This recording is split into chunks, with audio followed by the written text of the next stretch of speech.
So if you're all right, Neil's just going to do a bit of an intro and then just get into it. I mean, it's a really relaxed discussion between the four of us. We've got some questions we'd love to sort of put to you and get your take on, mainly around that. So we'll start off with, you and a bit about you and that sort of thing. But then, as I mentioned in the email, it'd be great to talk about self-mastering, what your views are on, that as a whole. And that would then lead into, we thought, the online mastering services, where they are, what the thoughts are. So we'll just sort of wing it and see how we go, if that's all right. Yep, that's fine. Cool. Neil, over to you. Hi, and welcome to Sound Discussion. Each episode, we discuss a music topic which we have all had first-hand experience with. This will be anything from getting started, recording, playing live, mixing, mastering, and everything in between. Most episodes, we will have a special guest to bring their professional experience to the discussion. So, let's get started. Today's guest is a British mastering engineer whose credits include Keen, Tricky, Deep Purple, Tina May, the Royal Philharmonic Orchestra, Culture Club, Christine Tobin, and King Crimson, to name a few. When he's not mastering projects for top artists, he runs the Production Advice website and is the founder of Dynamic Range Day, an annual event raising awareness of the loudness war. He has been interviewed by most of the top industry's top magazines, and he's also written articles for Future Music. His online course, Home Mastering Class, has been an absolute must for anyone wanting to understand more about mastering, and was actually a turning point for one of our journeys. And he has created plugins with MeterPlugs specifically designed to improve the mastering process. And we are delighted to welcome Ian Shepherd. Thank you very much. Hi, Ian. Hi. Great to have you. Great to have you. And yes, the turning point in my music journey was doing Home Mastering Masterclass. It was the moment it turned me on to what mastering was and could be, rather than somebody telling me to turn up levels. But we'll get onto that later. Fantastic. Yeah. When was that? That was probably a decade ago, probably 10 years ago. Oh, okay. Yeah. Something like that. We'll edit that out, right? I'm not that old. Yeah. Well, I mean, it was last week. Last week, Ian. There we go. There it is. Last week. And I've been following your videos for forever. And I'm not a mastering engineer, but it has helped me master some of my own stuff and realize that there's more to mastering than just, making it louder. It certainly is. Yeah, absolutely. It's great to hear. Cool. So, Ian, I think probably a good place to start is the obvious question of how did you get started in mastering? What sort of led you to being a mastering engineer and the sort of journey that got you there? Yeah, I mean, I was unusual, I think, because, well, I say that. At the time, I was unusual because, I mean, I didn't even know what a mastering engineer was when I started out. The reason I say I was unusual is I started pretty much straight after college. So, I did my degree and came out knowing I wanted to work in the music business in studios. And I just wrote letters to everybody I could find asking for jobs. And one of the places that got back turned out to be an independent mastering facility called Sound Recording Technology, or SRT, just outside Cambridge in the UK. At the time, one of the leading independent mastering facilities. They were the big names, many of which have now closed, unfortunately. It was lucky because I was working for free in a studio around the corner from my house, and actually I'd gone to Luxembourg to teach English with my girlfriend, who's now my wife. They asked the guy I was working for where I was, and he said, I don't want to tell you because I want him to work for me. But he was super honest and said, but the reality is I'm not going to be able to afford to pay him to do that. So I will tell you where he is. And that I've always thought that was one of the best job recommendations you could get, really. So I was trained as a mastering engineer pretty much from the get-go. So it was kind of more or less luck. I didn't know what mastering was when I got into it. Turned out I was perfectly suited to it, but the rest is history, I guess. Yeah. Excellent. I mean, it's one of those things that I don't think I've met anyone who says I started off wanting to be a mastering engineer, if you see what I mean. I'm not belittling mastering engineers in any way, but I've never met a musician or a mastering engineer that was their starting point, was that's what I'm going to do. And I think we might touch on it later. I think that's something that maybe is changing slightly now, with the fact that I think more of through people like yourself and the internet and YouTube, more of the behind the music part of the industry is now better known than it was in the past. So I think there are sort of people deciding that's going to be their starting point, and that's what they like doing, and sort of using that as their aim for their career, which I think probably didn't happen, 30 years ago. No, back in the day, it was you always had to explain to people what mastering was, because the company that I worked for also did CD manufacturing and cassette duplication at that time, and people would kind of get in touch just wanting those services.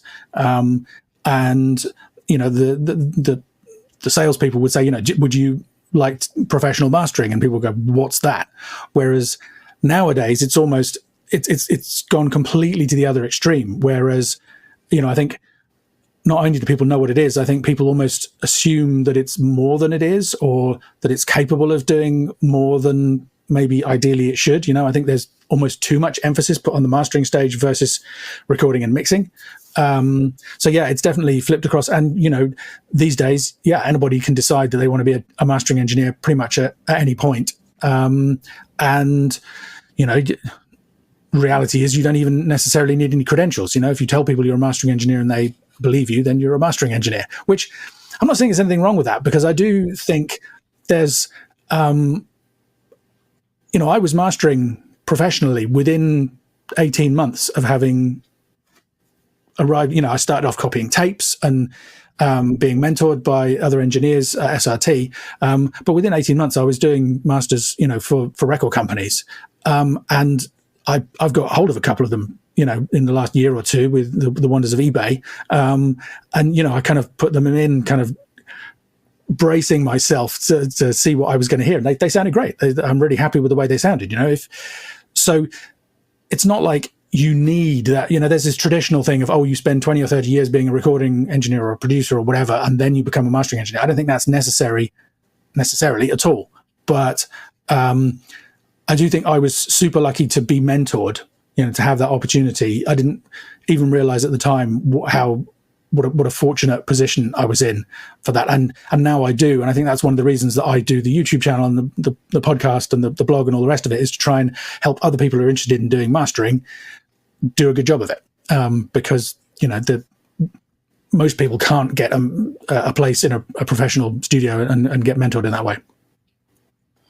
Yeah, I think that's really interesting. I think, partly they can't get a place in a professional mastering studio because there aren't as many left as there used to be. That was going to be my thought too. Is there's nowhere for anyone to actually do that anymore. Very few places. There's a few. There's a handful. Abbey Road are still mastering.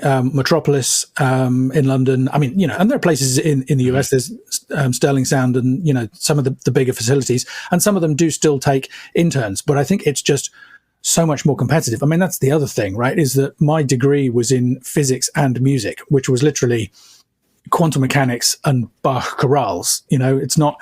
Whereas, and I think there were 2 music technology courses in the country. Whereas now there's one at every college. So as more people know about the opportunities that are available to work in the music industry, and mastering is one of those choices, there's just that much more competition for places, so as hard as it was to get a place back then, I think it's 100 times harder these days, unfortunately. Yeah, definitely. It's, I think it's probably true of all parts of the music industry, isn't it? It's, mixing engineers. It used to be you had to work at a big studio, and that's changed as well. And I mean, even big studios are, there are less big studios than there used to be. So everything is diversifying. It's, do you think the actual art of mastering has changed though in all that time? Do you think the tools you use has changed? It's in the box or it's not in the box, but do you think the actual sort of end product and concept that you're trying to create is now different to what it used to be? I would say yes and no, annoyingly. What I mean by that is so for me, I made the masterclass course 2012, so over 10 years ago. So yeah, you would have been on it really early. I recently did some update videos for people doing the course because I'm aware that it's getting a bit long in the tooth. But the reality is that everything I teach on that course still holds up, even to the point of how loud I recommend people master. We could probably get onto the loudness topic later, but I'm a big fan of balanced dynamics rather than extreme loudness. So I never recommended going super, super loud. I still don't. And actually the levels, the reason for that is that the levels that I was trained with and that I ended up choosing were based on all of the best sounding stuff that was around when I started out mastering, which is the early 90s. And streaming platforms, streaming services these days have to be able to cater for modern, super, super loud stuff and the material from back in the day.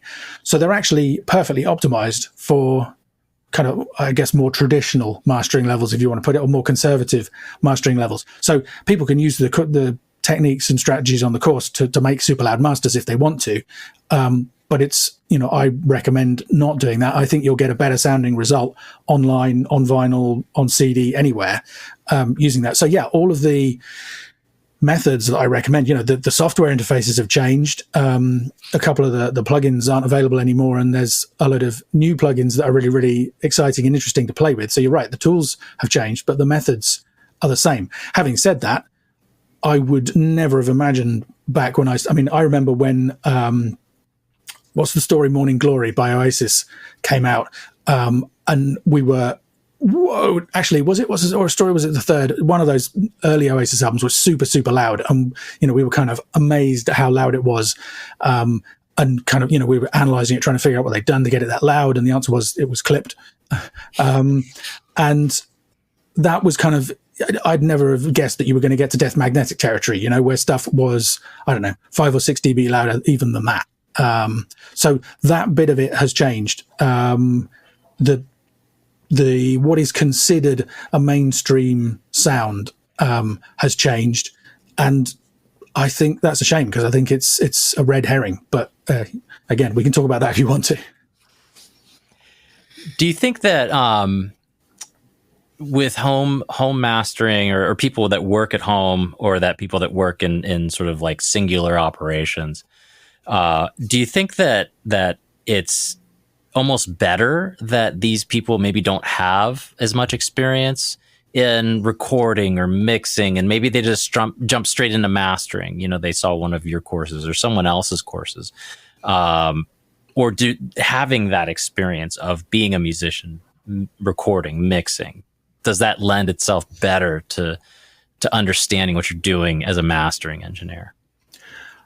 That's interesting, because all of my courses are intended to help people with mastering, but a lot of people who take them give me the feedback that they found it super helpful for their mixing and their recording as well, because they understand where they're going.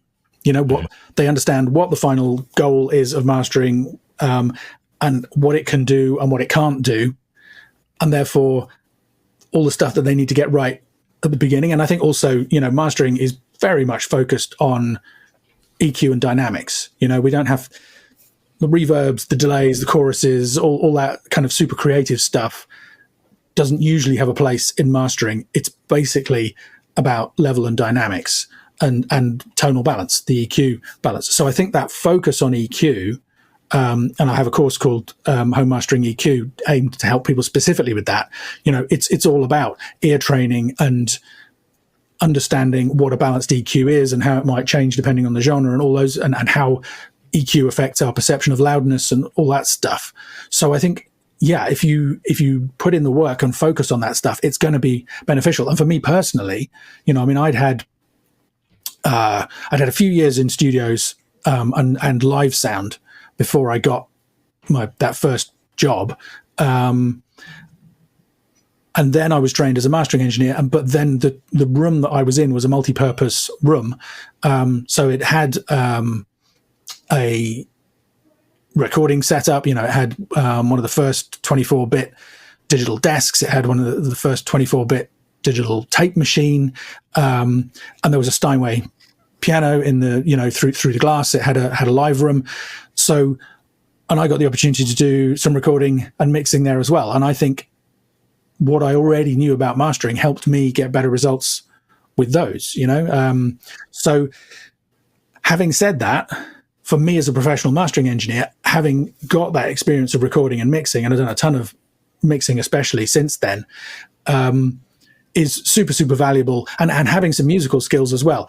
It helps you with talking to the clients, help you with, I mean, one of the big things for me with mastering is, you know, it's this weird thing because you come in, somebody brings you something where they've been working on it for a month or 6 months or a year or more. And you say, yeah, that's good, but it'd be even better if you did this, right? And you just on your first listen, within 4 to 6 hours, you make all of these changes to their music. And the good news is that usually they love it. But it's kind of weird to come in and say, oh no, you should do this, this, and this. I think the only way you can do that is to actually have empathy for what they were trying to achieve. You know, I think mastering is all about listening to what's there, hearing what's good about it, and understanding where they're trying to get, what they were trying to achieve, and help them get even closer. And I think, you know, if you've struggled with getting a good bass sound, you know, or miking up a guitar cab, or, you know, too much hi-hat in the drum overheads, or whatever it is, all of that stuff, it helps you talk into clients. It helps you understand what they're trying to achieve and what their challenges might be. So, you know, I think that both are true. So yeah, that's another yes, both answer for you. All right. Very good. Very cool. So with that, do you find that, is it beneficial for artists who are deep in the process of recording, mixing, producing their music, or maybe working with a producer, I don't know, to have these sort of like pre-mastering sessions where you can analyze the music and have them go back, but you're not consuming mastering time, right? So it's not like, here's my song for you to master, and then you come back with a laundry list of things of, you know, take a look at this, take a look at that. Maybe there should be a pre-mastering session where that is the only objective, is let's look at this before we master, make sure that everything is where it should be, go work on it, and then come back and then we can approach it again. So in theory, I think that's a great idea. In practice, it rarely happens. Okay. Usually my experience is the mastering happens really last minute, you know, probably days before it's due to go to the plant or to be uploaded, or whatever it might be. There's no time. Often the clients are absolutely sick of it. I mean, I know that there are some mastering engineers who, one of the first things they do is just kick things back to their clients. You know, they're like, oh, no, you do this, and this. And their clients love them for it. That's not me. I tend to kind of take the view that they've, you know, sweated blood, sweat, and tears over this thing to get it to where it is. And yeah, I want to assume that everything there is intentional and as they want it to be, unless they tell me otherwise, you know? So yeah. Even if I think there's something that might benefit from adjusting in some way, I typically will master it first. And then, you know, kind of say to them, okay, here's my take. I'd be really interested to hear how it would sound if we tried this, this, and this. You know, if you'd like to see how that works out, it'd be great to get an alternative version, but that's entirely up to you, which is a much more kind of, and that's just a, you know, I don't know, that might be, maybe is the way some people are trained, or just some people's instincts. Maybe it's just, you know, the type of clients you have, whatever it is. I think they're both valid approaches. So yeah, I don't really feel it's my job to tell them, oh no, you did this, this, this, and this wrong. You know, I can offer a perspective so for example, if the mix comes in super hot, which is something that happens a lot these days, I know from experience I'll be able to get a better master if I can get them to step back on that a bit. And I might end up redoing a lot of what they were trying to achieve sonically, but it just gives me much more flexibility to achieve that, much more control. So that's something that I might request. Or you'll find, I don't know, some kind of technical issue, whatever, that maybe it would be good for them to look at. But I do think there's a lot of value in understanding what can be achieved at mastering, what can't. So for another, to take the exact opposite, every so often somebody will bring me in a master and say, or a mix, and it's like, here you go, I didn't use any compression at all. And at that point, my heart sinks, because depending on the genre, and depending on how much automation they used and all the rest of it, it could be fine. But more often than not, actually, it really would benefit from some gentle compression, we all know where.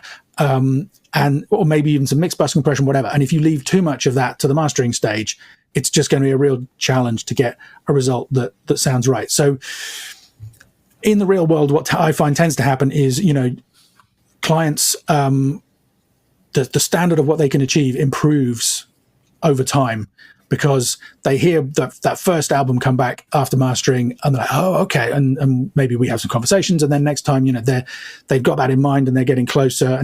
But I mean, also everybody is learning all the time, so me included. So it's not surprising that things improve. I think the other thing to say is just very quickly. For me, there's a saying I like. I don't know who coined it, which is how can I tell you what I think until I've heard what I have to say?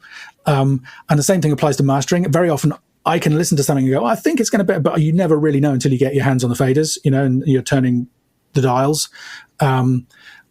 I'm saying that as though I have hardware EQs. I'm mostly in the box these days, so it's click the mouse, whatever. But yeah, I need to get in, and it's even with something that sounds amazing, and you think, I'm not going to have to do anything. Once you start balancing it with other songs and get into that process, all kinds of things kind of occur to you and become apparent.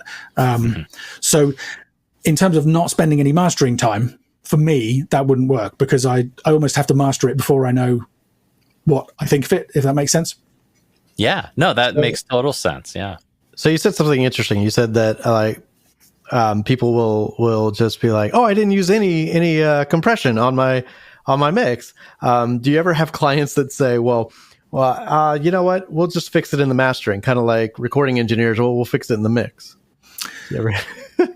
They don't usually admit it to me, but I know for a fact that that's happening. It's because most people, we all have egos. We like to feel that we're good at what we do, right? So it's, it's. Having said that, you do have clients. The thing is, right, the clients who come in going, oh, there's so many problems. This I had so many. You're going to hate. This is going to be a nightmare. Those are usually the ones where it sounds amazing, and very often the ones where it doesn't sound so great. Often they have no clue. It always reminds me of people auditioning for the X Factor, and there's the ones where the judges go, "You're terrible," and they go, "What?" and they're dreadfully, just shocked. So yeah, I mean, I do think people expect a lot of the mastering process, and I think that the blame for that lies with mastering engineers. It's when I started out, when I was trained, the tools of a mastering engineer would often be just EQ and a limiter. And you barely used the limiter anyway. It was there for protection to prevent, anything going over. Whereas now, kind of really digging into the sound and using all kinds of creative stuff is expected in mastering. That's what people think the process is. And you've got to the point where, there are the, AI tools that let you rebalance elements of the master and only EQ certain instruments in the mix and all this kind of stuff, which I think goes beyond really what mastering should be. I think there's a big value in separating the mastering from the mixing process, just in terms of mindset. And I think, mixing is about balancing the tracks within a mix to make a song, whereas mastering is about balancing the songs within an album or an EP or a playlist or whatever to make an album, or a collection of songs, make them all work together as best they possibly can. And I think it's just too. William Orbit, I saw speak once, and he talked about the role of a producer. And he said one of the things you've got to be able to do is change your focus. You've got to be able to zoom right in and think about, is that kick drum clicky enough? How does it sit with the bass guitar? Is there too much? I don't know. Where's that rumble coming from? What's that amp buzz? And then zoom back out and say, okay, is the song making me want to laugh or dance or cry or sing or whatever the emotional intent of the music is. So that's an extreme change of focus as it is. To then zoom back out again and try and have a perspective on an entire album, including songs that you probably haven't recorded and mixed yet, I think that's too much to ask. I think it's much better to get everything you can as good as it can be at the mix stage, take a rest, and then come in and approach with a fresh perspective during the mastering. So did I answer the question? That should be separate? Do you think that artists should not master their own stuff? Or like, not artists, but, well, do you think artists should master their own music? Or should like people who are the recording engineer, the mix engineer, and then should they also, like, should they always hand it off to somebody? Or do you feel that, like, well, if you mixed it, you should, take a course and master it yourself? I don't think there's any should. I think, it's absolutely possible to master your own music. I think it's much, much harder. I think my own experience, I've mastered some stuff that I've recorded and mixed, and I like to think that I did a great job of it. But when I'm doing it, I'm aware it's one of the advantages to mastering is having that distance from all the rest of it and just coming to it fresh. Traditionally mastering is done quite quickly. If it's done by another engineer, it's somebody who knows nothing about the project. And one of the things that they bring to it is just that first impressions thing, because you might have been working on an album for months, or even a song for whatever, and you're so into the details and all the rest of it, that it's really hard to kind of have objectivity, and to know whether it's achieving what you want. So, that's the bit that's really hard if you want to master your own music, is the mindset, is just managing to step out of, you almost need to be a different person, and approach it in a different way. So, and then the other thing is probably you don't have access to any alternative monitoring. So, one of the big challenges with recording and mixing, especially, in a home studio environment, is it's probably not an acoustically treated, professionally built studio, which can be absolutely fine, but every room has a sound. Every monitoring system has a sound. Even the top places in the world have quirks and things that are not quite right. Another benefit of mastering is taking it into a different environment so that somebody can say, oh, hey, it's all a bit boomy at 70 hertz. That's probably your room. There probably wasn't enough in the room, so you probably pushed it a bit hard. We'll just even that out and it sounds much better in here. If you're trying to do that in the same room where you mixed and recorded it, you're not going to hear that differently. So one of the things I recommend on the mastering course is getting some kind of alternative perspective, and it could be a hi-fi system, it could be listening in the car, it could be on earbuds, or a really high quality pair of headphones, just to give you an alternative perspective so you can hear it fresh. So I think all of those things make it much harder to master your own music, but it's definitely possible. I've done it. People who do my course do it all the time. So yeah, it's just kind of adds to the challenge. I think that's people ask me all the time, why can't I just master my own music? And my answer is, of course you can. Absolutely. Anyone can master their own music. I agree 100%, Ian. I think the biggest thing for me is if you've recorded your own stuff and then you've mixed it, and let's say your room has a bump at 100 hertz. So you've recorded it, hearing that, mixed it, hearing that. Now you've mastered it, hearing that. All you're doing is just baking in the same issue every time, and just sending it. Even if you're like, look, I haven't got any money, I can't afford to get a mastering engineer to do it. We'll come on to online automated mastering in a minute, but even just sending it to a musician friend and saying, hey, look, can you take a listen where you normally listen to music? So again, not a professional studio, but wherever you sit and listen to Spotify, listen to Apple Music, just put it on and go, how does it sound? Because I think that the thing I would imagine, Ian, you're very similar to me. You haven't touched your setup for quite a long time. You've got the same speakers you've used for years. It's in the same place in the room. So you have heard hundreds and hundreds of songs in that listening position, and you know what they sound like, on your speakers. I'm sure your room's beautifully treated, but even if it wasn't, you know what things sound like in that room. And that for me is the primary takeaway for why you shouldn't not can't, but shouldn't master your own music, is just to have that somebody put it through something that they know where it sounds and say, actually, your low end is twice as high as everything else I listen to in here. Not saying you've done a bad job. That's just the room you've mixed in, or your mix, or, and I think that's the thing I always say to people is it's not about keeping mastering engineers in work, although that's great. It's more just about, if you want the best results for your project, a fresh pair of ears in a room that they know will make a massive difference over doing it yourself. Taking out their skills as a mastering engineer, even just that fundamental will make a big difference. Well, it's really no different than producing your own music, right? You know, you've written the song, you and your acoustic guitar. Okay, sounds great.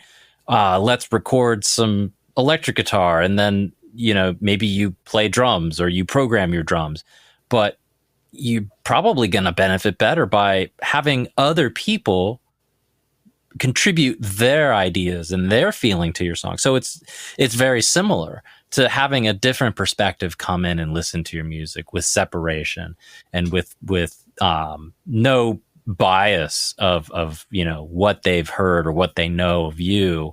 And you're going to get a better result because of it. Same with making music, same with mastering, same with mixing. You can do it all yourself. Absolutely. And there's a benefit to doing that. A, cost savings, but B, you learn things, right? You know, you learn how to mic up your amp, and you learn how to listen to your music and react to it. But you're also missing out on outside influences. Yep, I completely agree. I mean, it's fun as well. At least I think it's fun. Yeah. I really enjoy mastering. I really enjoy learning new stuff, learning new skills, kind of feeling like, you know, that I'm capable of doing that, even if I eventually ask somebody else to do it, because I think they might do an even better job. I mean, right. On the downside, I mean, again, I shy away a little bit from should or shouldn't, you know, because it's almost like that kind of says, oh, you're wrong to do this. I just think there are some really compelling arguments for why it might not be the best idea. I mean, another one is just you might not enjoy it. You know, there are people I know who are absolutely capable of mastering in terms of, you know, they have the gear, they have the ears, all the rest of it. They could do a great job, and they're not interested, you know, because lots of people, they're all about the music, for example, you know, and it's, you know, there are so many musicians that I've worked with who I do all of this stuff, and they go, oh yeah, my voice sounds great. And I'm like, yeah, but it's not just your voice. Everything sounds better now, but they're the singer. That's what they're focused on. Right. And that's the most important thing, I mean, to them, and probably in the song in general. So the other thing to say is, you know, one of my other kind of favorite sayings is that mastering is simple. I think there's lots of stuff out there that makes people think it's super complicated. You've got to have, you know, stacks of EQ and compression and plugins and technical details and all the rest of it. I mean, it is a technical kind of discipline, but like I say, basically it's get the level right, balance the EQ, make sure the dynamics work, right? So it's simple. That doesn't mean it's easy. You know, it's like anything else. It's like learning, I don't know, maths.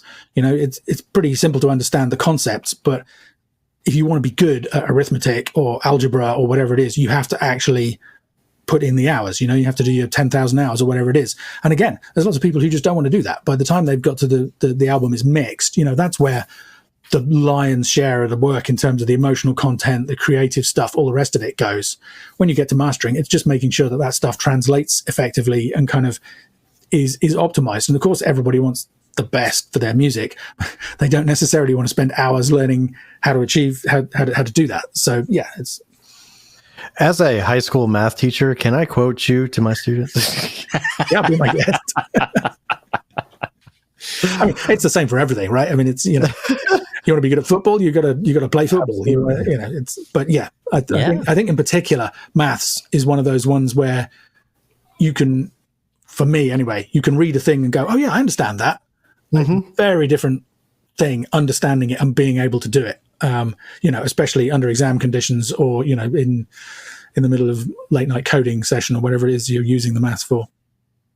Yeah, my students are going to hear the podcast. Yeah, that's for sure. That's for sure. At least I did one good thing anyway. I'm quoting you. I'm quoting you for my students. So Ian Shepherd, the mathematician. All right, there we go. Well, I'm a better mathematician than I am an arithmetician. Let's put that there. If any of your students feel bad for not knowing their times tables yet, I'm there with them. Oh, I'm not good with numbers. Don't worry about it. That's a worrying statement, isn't it? I know that lots of mathematicians are really poor with numbers. I'm good with numbers math. anyway. That's a whole other tangent.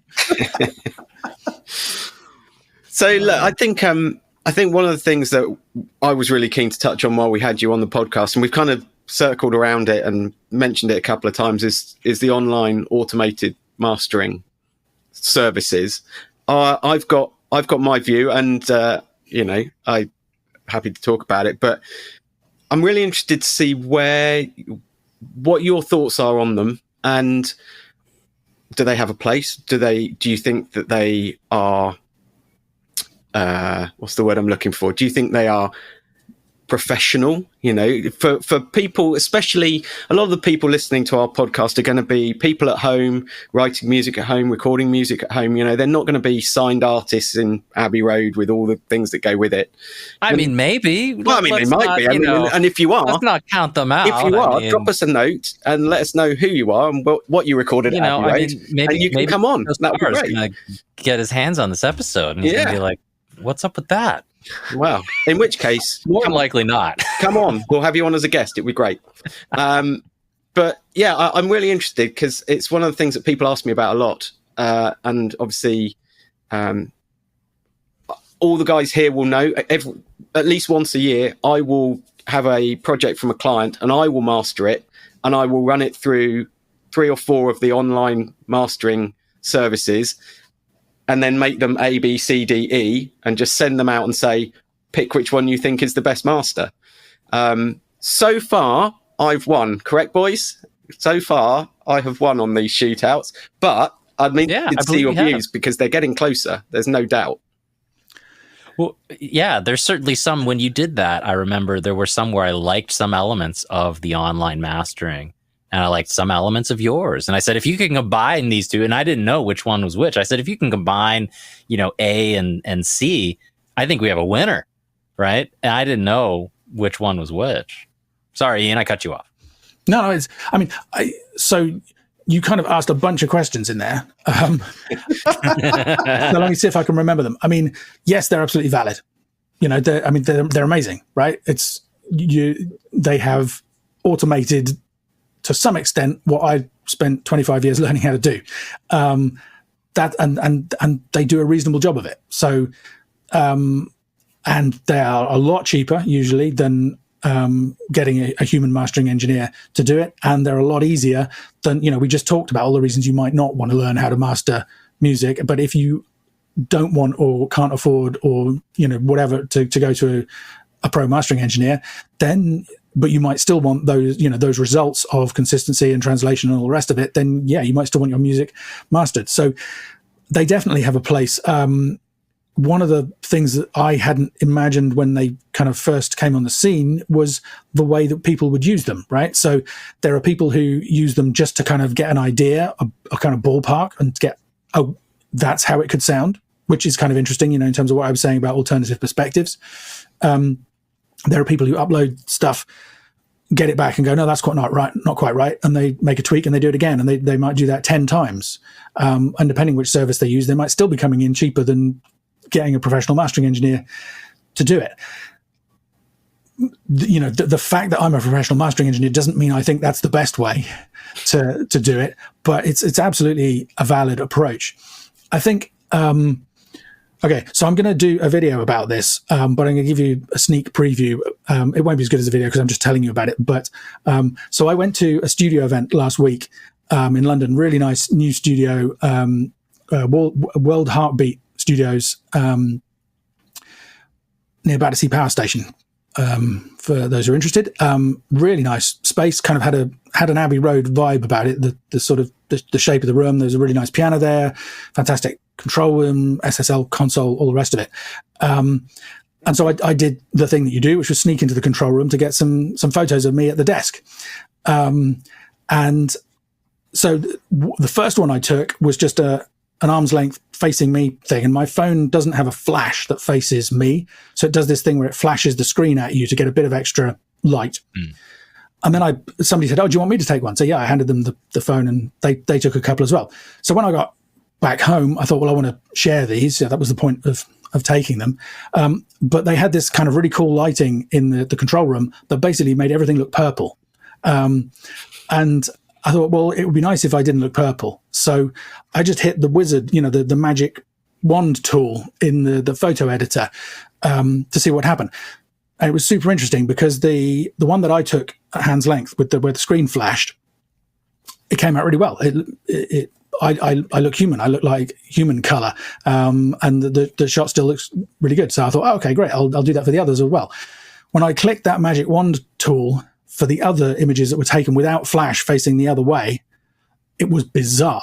Literally inverted the colors, right? They were bright yellow and green. I mean, you wouldn't, it's like it was posterized. It was like somebody, used some kind of wild Photoshop filter on it. So it's like, okay, well, that's completely unusable. And I thought, that's interesting. That's because the thing flashed and there was more light in one of them than the other, and the algorithm can't handle the audio. And that's a really long way. That's how I think about all of these online.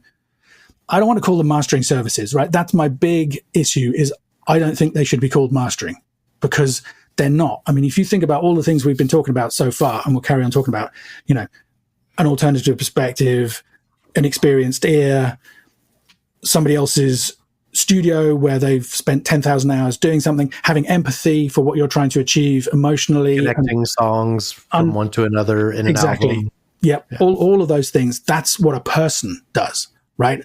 And however cool these AIs are, there are no people there. If there was a person there, they would never have done what that wizard button does when you click it, because that's the Photoshop equivalent of what we have in terms of the automated sound processing services. It'll do some stuff that hopefully will make it look better, and I don't know, maybe 70-80% of the time it'll actually work pretty well and you'll get a result that's pretty good. And well, maybe not 70 or 80%. A good chunk of the time it does something that I'm kind of like, well, it's different, but I don't know if it's better. It's just kind of okay, maybe. And then every so often it'll do something utterly bizarre. But yeah, there's no people involved. So for me, it's not mastering. It's just automated sound processing, automated sound enhancement, whatever. If they called it any of those things, that would be absolutely fine with me. Which is not to say that you can't use them and get great results, because people, well, I don't know whether they get great results. They get decent results. It's because that's my experience as well. Is whenever I do a master and then compare it to the online services, people prefer my masters, even when they're loudness matched. And I prefer them. And yeah, for me, mastering is all making the music sound the best it can possibly be. And so I feel like, why take a shortcut right at the final stage? If you have spent weeks and months recording, mixing the songs, writing the songs, all the rest of it, if that was a photograph, if you were a photographer and you'd taken hundreds of photographs and picked the one that you wanted to enter in a competition or, whatever, pass on to the client for the website, you wouldn't just bang a Photoshop filter on it at the end of it, click the button and, that's good enough. You'd put real care and attention and time and love into it. And that's, I think, what mastering is as well. So yeah, that's a really long answer. That's a really good answer. That's really good. And I like the, what was said kind of early on in that, with these AI services being a useful tool for some parts of the process. Maybe they're not the best option for finalizing a song. Maybe they are, right? Maybe it's a $5 demo, right? And you just want to get it loud enough and throw it on SoundCloud and call it a day, right? Okay, fine. You don't need to pay. If that's your goal. If that's the goal, that's good enough, right? If your goal is to master an album, right? Right. You have the songs lead, master the entire album. So you're going from one song to the next and you get that feeling of an album. You can't get that from these services, at least yet. Right. I genuinely don't think they ever will, because I don't think, I'm not saying, artificial intelligence is a super interesting topic, something that I'm really interested in anyway. But I was listening to an episode of one of my other favorite podcasts, the Infinite Monkey Cage. Don't know whether you guys know it. Is super. What's his name? you'll have to edit this. Brian Cox. Brian Cox. There's this amazing physicist, Brian Cox. He works at CERN. He presents like TV programs on the wonders of the universe, all the rest of it. There's him and a bunch of other clever science people, and always a comedian.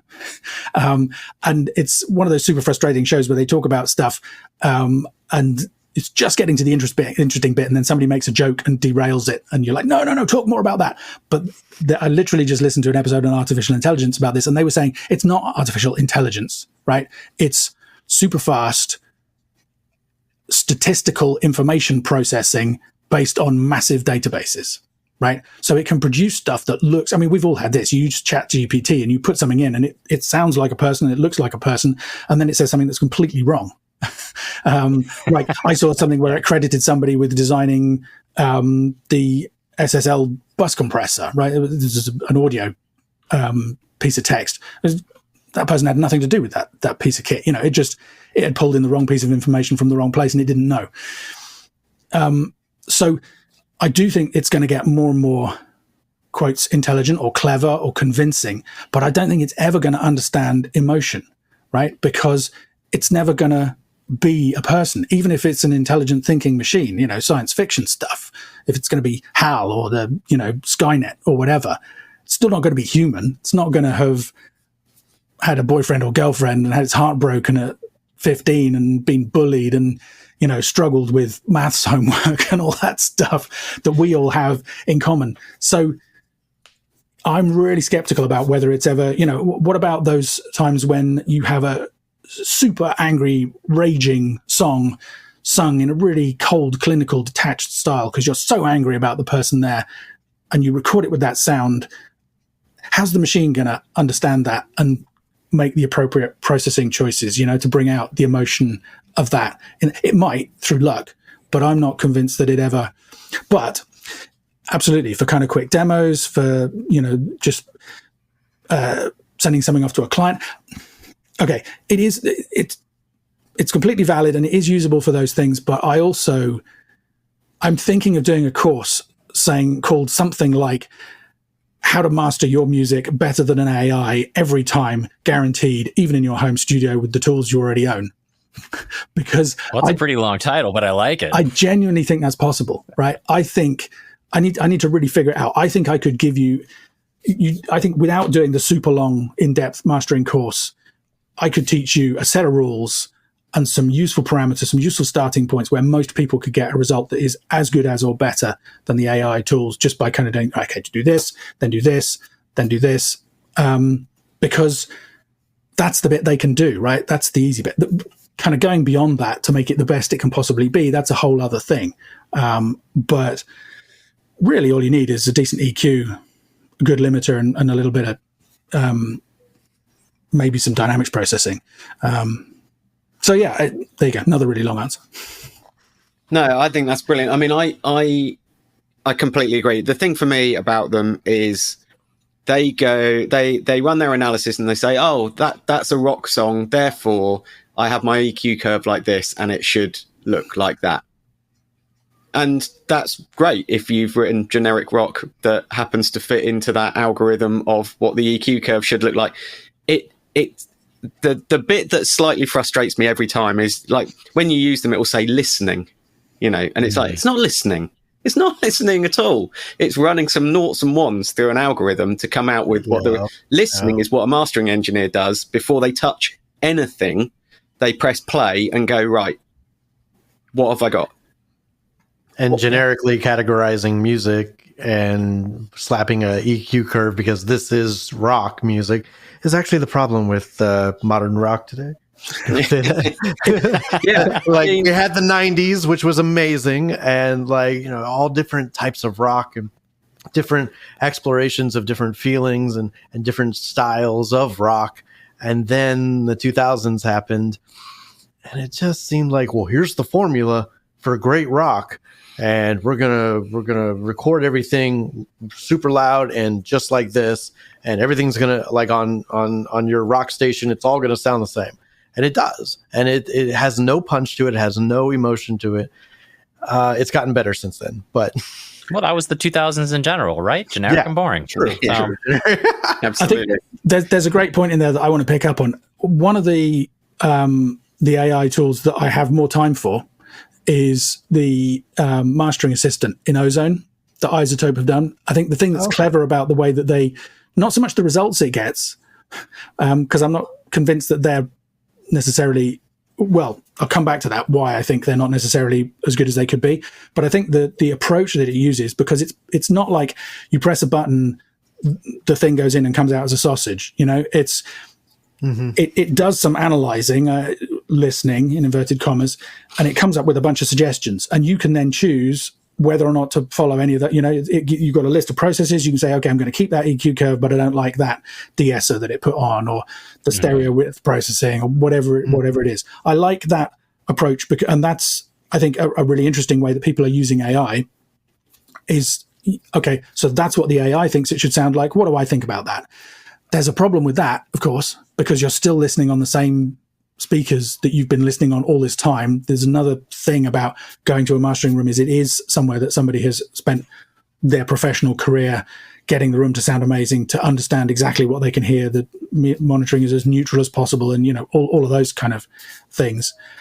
Then you come to the other issue, which is all of these AIs, yeah, they're sampling in the statistical sense, as in they're using as samples, as examples, a huge range of stuff that's out there, right? So it could be, you know, Def Leppard at one end, and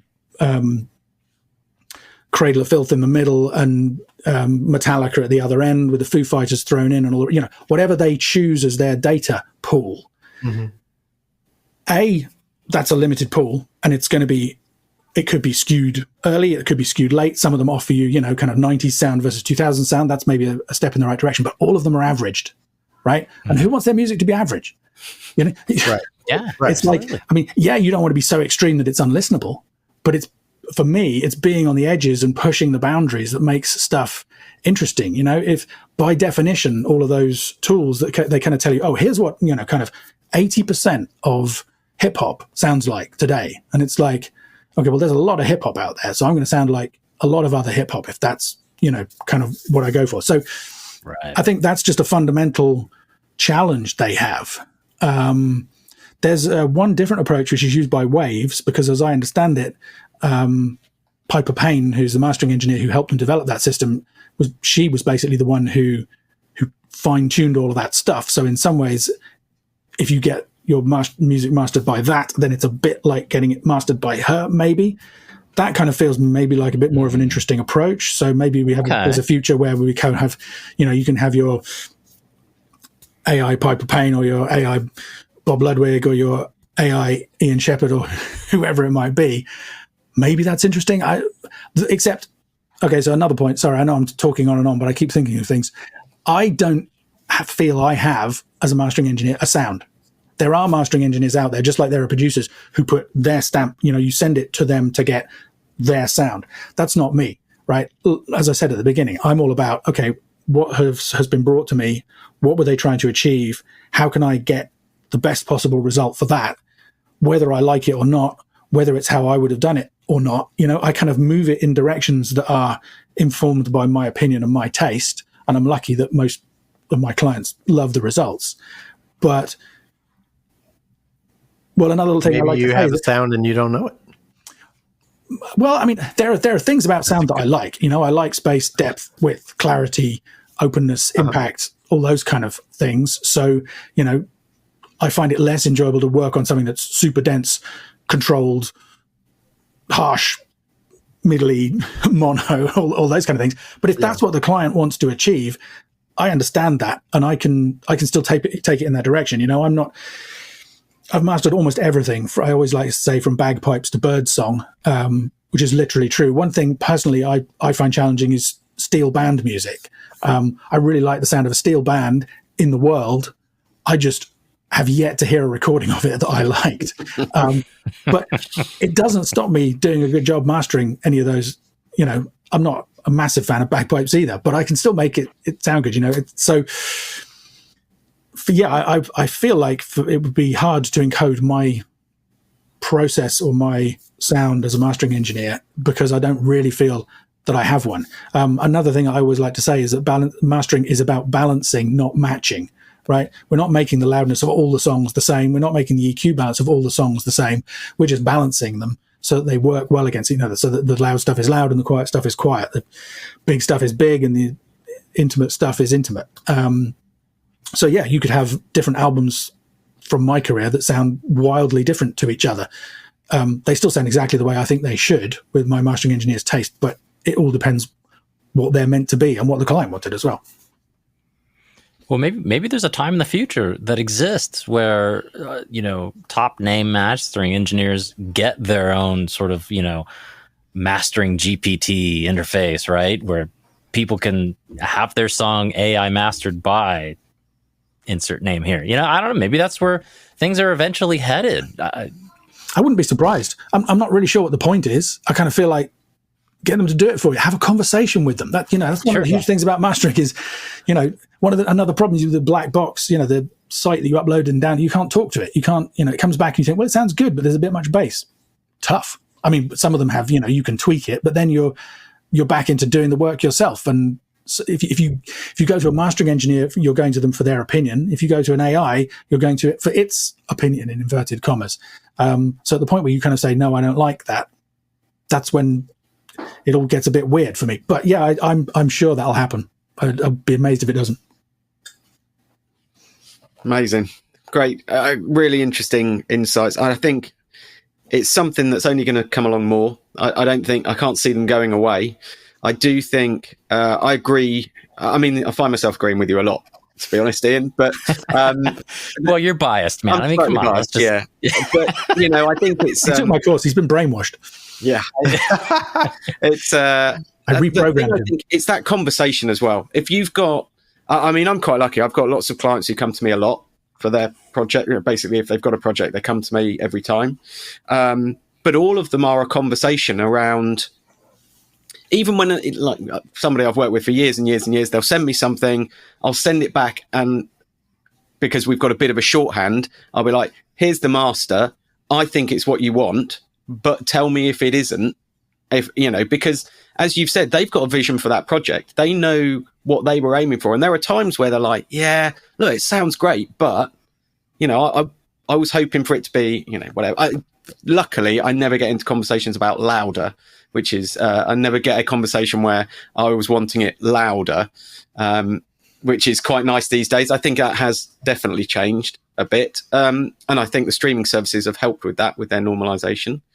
But it's interesting. I had one the other day, and I don't know how you sort of approach this here. I had one the other day where they wanted me to master some backing tracks for them to use live. So not the full vocal, not the lead guitar, because it was a vocalist and a guitarist, and they're going to play, haven't got a full band, so it's their songs they've written just without the vocal and the guitar. And actually mastering it was a bit weird. It was like, I've got no vocal, I've got no lead guitar in it, I've just got lots of left and right, I've got lots of bass and kick drums down the middle. And they actually did come back to me and say, could you make it louder? Because through our PA, what we really want is it to be virtually a wall of sound that just sits behind. But that was quite a challenge. And it was a little bit like, oh, okay. Yeah, I get why you want that to be less dynamic, much more sort of in your face as a live thing. But yeah, do you get those sort of requests for slightly more unusual? You often get unusual requests. Yeah. I remember I did one for Matt Johnson, who was in the band called The back in the 80s. There was an album of film music he did. I wish I had a copy of it. It's now super rare. It costs like 150 quid or something on the collector's sites. But yeah, there was one that he wanted distorted. And at that point, all I had was super clean mastering stuff in the studio, apart from a mono Joe Meek compressor. So we ended up cranking it through that, and we had to run the left and right channels separately because it was mono. So yeah, you definitely get bizarre requests. I mean, it's really interesting, that example you say there, because I I wonder if they recorded the vocals and the guitar. If they had, I would have asked for a mix with them, mastered it with those in place, and then just swapped it out for the, because that's what happens to me more often is somebody comes in and they say, okay, we've got the instrumentals as well, so can you just run them through with the same settings? And especially if it's intended for them to perform over as backing tracks, I think that's absolutely fine. I mean, it's a slightly weird because if you've got some dynamics processing, then it might react a little bit differently to the mix without the main elements being in there. But I mean, there's not much you can't really second guess that. What if you did the stems or something like that? Well, I mean, stems is a whole other, and then exactly the same thing applies with stems. Is if they did a mix where all of those were hitting a bus compressor, which would react to all of them together, and then you separate them out. There are things you can do with side chaining and stuff to try and emulate it. I think it's probably more, unless the bus compression is a major element in the sound, it's probably more effort than it's worth, because usually the point of stems is it's going to be changed in some way. They're going to have different control over the balance or whatever. So if that's going to be different, why not have everything else different? Now, the interesting thing I was going to say, though, about that example is I wonder whether they made the right choice, because live performances, especially vocals, often tend to be much more dynamic than recordings. So if your backing track is super compressed, I can see a risk where at some points the vocal is going to seem way too loud, and at other points might get buried, for example. It's hard to know. Maybe hopefully they've got all that dialed in. They've got the compression settings and all the rest of it, and they're going to rehearse and fit it all in. But it's kind of an interesting, if somebody asked me to do that, I would be the same as you. I'd be kind of thinking, well, okay, what exactly is the right approach here for this? It's, you get all kinds of requests. You just have to do your best with it. Yeah, absolutely. Unless they wanted it flat so that the front of house guy could bring it up whenever they wanted to. I don't know. Yeah. I mean, I didn't, it wasn't crushed to death at, 4 dB of headroom, but they just wanted it brought up just so it had a little bit less dynamics. And when I thought about it, I thought, I can kind of see why you'd want that. If you're in a live environment and you don't want quite so much dynamic range maybe as you do when you're listening on, headphones and that sort of thing. So it's got a bit more life. It's a bit more just impactful but actually I mastered the original album as well. So it was a bit like, and actually one of the things I did was carve out a little bit of EQ where the vocal would sit, just so that when they're then doing that live and they're trying to mix that, there's a little bit of space there for it to kind of sit. So hopefully it'll work. I don't know. I'm not on the tour with them, so I may never find out, but hopefully it'll be good. They'll find a way to make it work. It's, it's more of an interesting kind of theoretical question rather than saying there's anything necessarily wrong about it. It's, it's an unusual challenge. It's all good. Because live music, you use what you got. Yeah, absolutely. Well, look, I think we probably should wrap it up. I appreciate everybody's time, and it's been amazing, Ian. I've absolutely loved chatting with you on it. I think the more these guys talk to me about mastering, the more I know Nate's have many occasion where he's like, okay, I could probably think about that when I'm producing and mixing and everything, and I'm sure it's even more when I've spoken to you as well. So. I'm not a mastering engineer, but I find the process fascinating, and I always glean something from what I send to Ben. And I'll say real quick, when I was starting out a couple of years ago, and I was still kind of learning my room and doing the car test and all that stuff. Thankfully, I've gotten beyond that, and I have confidence in what I'm listening to. But when I was not so confident, I would use the Ozone mastering to see what it would do.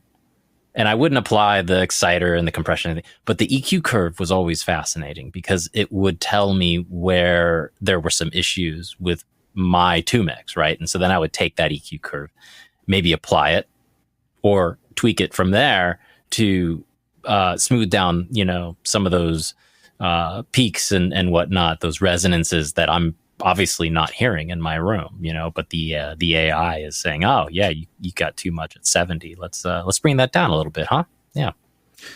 It's that's the kind of I'm hearing more and more people doing that, and I think that is a valuable kind of piece of information to add into it. It's interesting. I've heard of people using room correction software in the same way, right? So there's things like SonarWorks, where it's intended to make your monitoring as flat as possible in terms of the EQ response. There's people using that to find out what the problems might be and then try and improve them by adding acoustic treatment or tweaking the position of the monitors, or whatever the listening position, whatever that might be. That's a really interesting. I mean, that's one of the most interesting thing I think about all of these new tools is finding out what people do with them. All the creative purposes that the original designers never imagined people would use for them. So, it's quite an exciting time, but especially with all this AI stuff coming. Despite saying, I'm absolutely fine with it, I probably talked down the idea of AI mastering fairly firmly, but it is amazing technology, and it's great that it's giving people opportunities just to get better results without having to invest a ton of time and money. So I think all of that is very positive. Yeah, absolutely. And I think that we'll have you back for sure for a part 2. In a while, and sort of see where the AI landscape has taken us. Because as with anything technology-wise, wait 5 minutes and it's going to change completely. Yeah, it'll be really interesting to see which direction it goes in. Hopefully, it'll move things for the better, but we'll see. We'll see. That's life in general with AI, though. Yeah. Well, look, brilliant. Thanks, Ian. Really appreciate it. Love having you on. Pleasure. I've enjoyed it. Thanks for having me. We'll definitely stay in touch and get you back on at some point in the future. Yeah, it'll be great. Fantastic. Wonderful. Thanks for taking the time, and it's great to meet you. You too. Thanks a lot. Thanks so much. Cheers, everybody. All right. Cheers. Take care.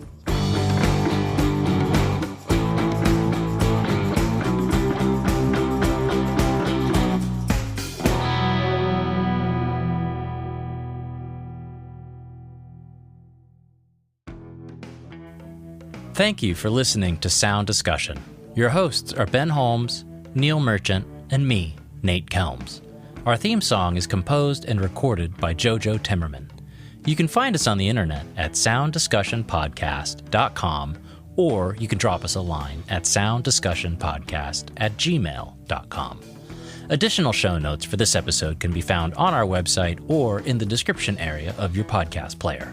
A big thank you to our guest for taking the time to chat with us today, and to you, the listener, for taking time out of your busy schedule to be part of our discussion. We look forward to having you join us again next month on another episode of Sound Discussion. It's not like you press a button, the thing goes in and comes out as a sausage.